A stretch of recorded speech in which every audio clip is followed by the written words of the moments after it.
Sampai kapanpun, sesungguhnya perceraian tidak pernah diizinkan oleh Tuhan.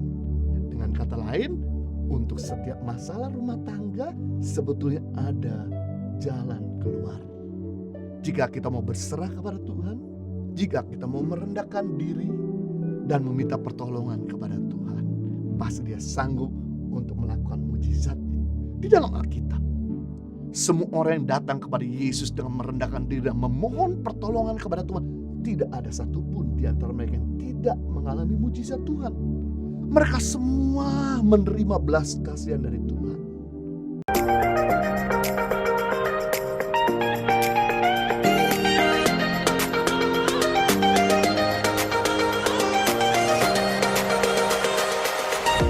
Penyebab perceraian. Saya mengajak kita untuk melihat firman Tuhan dalam Matius pasal 19 ayat 3 sampai 8. Maka datanglah orang-orang Farisi kepadanya untuk mencobai Dia. Mereka bertanya, apakah diperbolehkan orang menceraikan istrinya dengan alasan apa saja? Jawab Yesus, tidakkah kau baca bahwa Ia yang menciptakan manusia sejak semula menjadikan mereka laki-laki dan perempuan? Dan firman-Nya, sebab itu laki-laki akan meninggalkan ayahnya dan ibunya dan bersatu dengan istrinya, sehingga keduanya itu menjadi satu daging. Demikianlah mereka bukan lagi dua, melainkan satu. Karena itu apa yang telah dipersatukan Allah tidak boleh diceraikan manusia. Kata mereka kepadanya, jika demikian, apakah sebabnya Musa memerintahkan untuk memberi surat cerai jika orang menceraikan istrinya? Kata Yesus kepada mereka, karena ketegaran hatimu, Musa mengizinkan kamu menceraikan istrimu, tetapi sejak semula tidaklah demikian. Belakangan ini kita mendengar berita yang mengejutkan. Salah satu orang terkenal di Indonesia memutuskan untuk bercerai setelah sekian lama menikah dengan istrinya. Dan bahkan salah satu orang terkaya di dunia memutuskan untuk mengakhiri pernikahan setelah menikah 27 tahun lamanya. Hal ini menunjukkan bahwa kekayaan, kepandaian, dan popularitas tidak bisa membeli kebahagiaan rumah tangga. Masalah rumah tangga adalah masalah yang paling sering terjadi dan menjadi masalah yang rumit untuk dipecahkan. Padahal rumah tangga dirancang oleh Tuhan agar kita menerima kebahagiaan dalam hidup ini. Ingat dalam Kejadian 2:18 Tuhan Allah berfirman, tidak baik kalau manusia itu seorang diri saja. Aku akan menjadikan penolong baginya yang sepadan dengan dia. Berarti manusia tidak akan pernah bahagia dalam hidupnya. Manusia tidak akan pernah sempurna dalam hidupnya. Manusia tidak akan pernah menjadi lebih baik dalam hidupnya kalau dia sendirian. Manusia akan bahagia, sempurna, menjadi lebih baik kalau dia punya rumah tangga. Hal ini memberikan penjelasan bahwa rumah tangga diciptakan oleh Tuhan agar manusia menjadi lebih baik. Karena berdua lebih baik daripada seorang diri. Tapi kemudian apa yang terjadi? Kenapa sebagian besar rumah tangga menjadi tidak bahagia dan mengakhiri rumah tangganya dengan perceraian? Padahal Yesus dengan jelas mengatakan bahwa Allah membenci perceraian.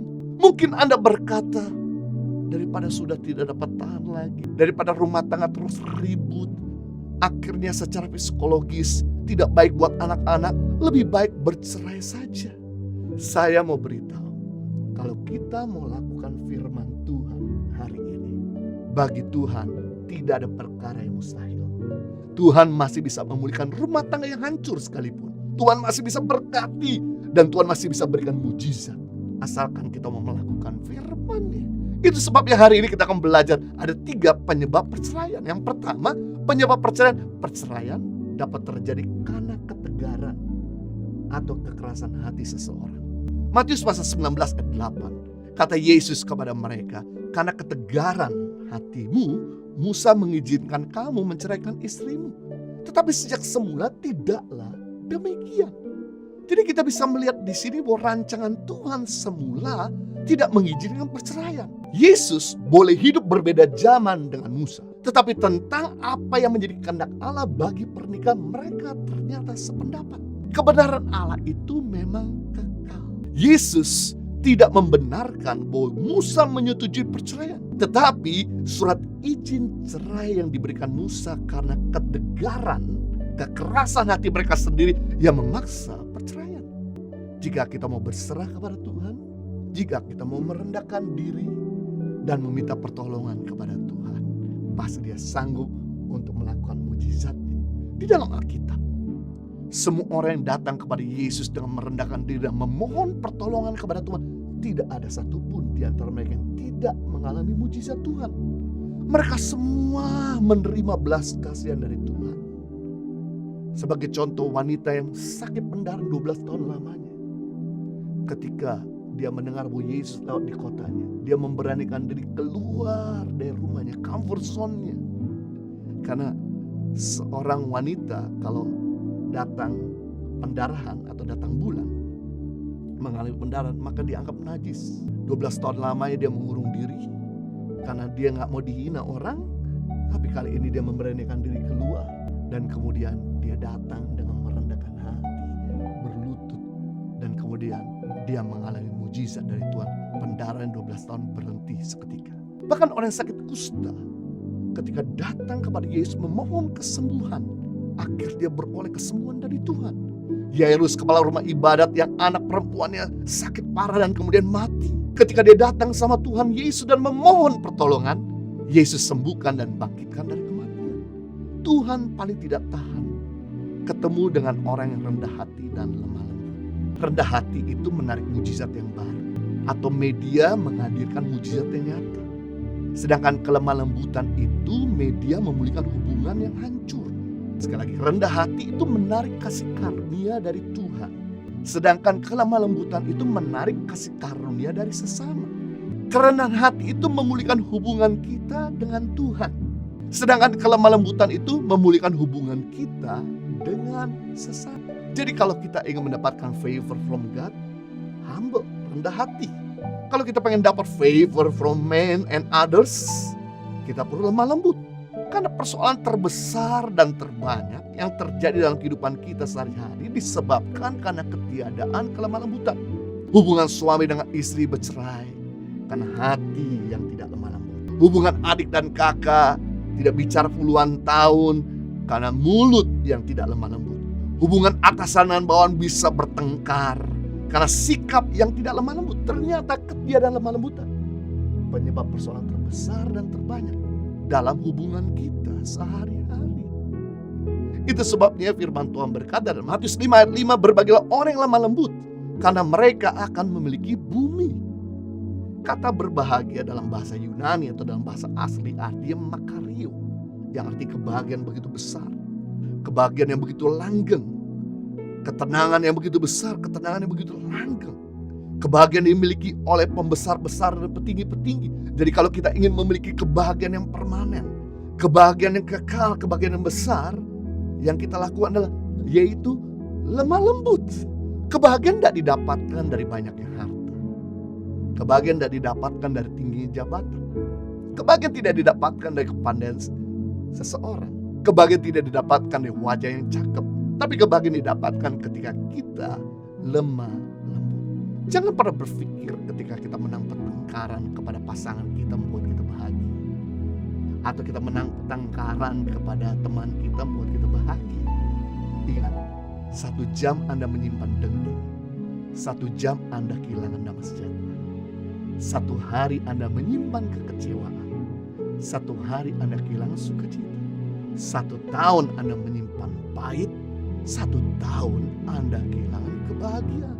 Jadi kebahagiaan tidak didapatkan dari fasilitas, tapi kebahagiaan ketika kita mampu lemah lembut. Matius 5 ayat 5 dikatakan berbahagia orang yang lemah lembut karena mereka akan memiliki bumi. Menarik di sini, biasanya menurut ukuran dunia orang yang memiliki bumi adalah orang yang diktator. Biasanya menurut ukuran dunia orang yang memiliki bumi, memiliki aset adalah orang yang punya kekuasaan, orang yang otoriter, orang yang punya segala-galanya. Tapi justru firman Tuhan berkata berbeda. Justru orang yang lemah lembutlah yang memiliki bumi, yang memiliki aset, yang memiliki masa depan, yang memiliki relationship-nya, yang memiliki hubungan pernikahan yang baik. Coba kalau Anda nggak lemah lembut, keluargamu tidak aman, Coba kalau Anda nggak lemah lembut, posisimu tidak aman. Coba kalau Anda nggak lemah lembut, asetmu tidak aman. Coba kalau Anda nggak lemah lembut, masa depanmu tidak aman. Justru yang membuat keluarga kita aman, pernikahan kita aman, posisi kita aman, aset kita aman, masa depan kita aman, yaitu kelemah lembutan. Lemah lembut itu artinya power under control, kuasa yang bisa dikendalikan, atau yang saya sebut dengan ini, kemampuan yang bisa dikontrol. Ketahuilah bahwa kuasa dan kasih tidak bisa berjalan bersama. Ketika kuasa dilepas, kasih akan macet, mampet, dan tertahan. Tapi ketika kuasa ditahan, kasih akan mengalir. Jadi, kelemah lembutan adalah kemampuan seseorang untuk mengendalikan perkataannya, emosinya, tangannya. Dia bisa menguasai diri seperti Yesus ketika diludahi. Dia bisa kuasai diri ketika dia dipecut, ketika dia dipukul, ketika dia dihina, ketika dia dicambuk, ketika dia dianiaya, ketika dia ditinggalkan, ketika dia disalah mengerti, ketika dia dipaku dan disalibkan, dia ditombak. Tidak ada perkataan sia-sia yang keluar dari mulut bibir Yesus, melainkan perkataan agung dan mulia. Bapa, ampuni mereka, kan mereka nggak tahu apa yang mereka perbuat. Menunjukkan bahwa dia punya kekuatan atau kemampuan untuk melawan, atau membalas dendam, atau mengutuk. Tapi dia tidak lakukan, melainkan memberkati. Kalau Yesus waktu itu mengutuk, maka yang terjadi bukan kasih yang keluar, melainkan sesuatu yang lebih buruk terjadi. Itu sebabnya saya senang kata pria. Dalam bahasa Inggris artinya gentleman. Gentleman berasal dari dua akar kata, gentle and man, pria yang lembut. Jadi pria diciptakan oleh Tuhan itu jadi pemimpin atas keluarganya, jadi pemimpin atas istri dan anak-anaknya. Nah, syarat untuk memimpin dibutuhkan kemampuan untuk lemah lembut. Jadi kalau Anda tidak bisa lemah lembut, jangan jadi pemimpin. Karena untuk jadi pemimpin dibutuhkan kesabaran tingkat tinggi. Untuk menjadi penguasa dibutuhkan penguasaan diri tingkat tinggi. Itu sebabnya kalau Anda mau punya pernikahan yang aman dan bahagia, belajarlah untuk jadi lemah lembut dan jangan jadi keras hati.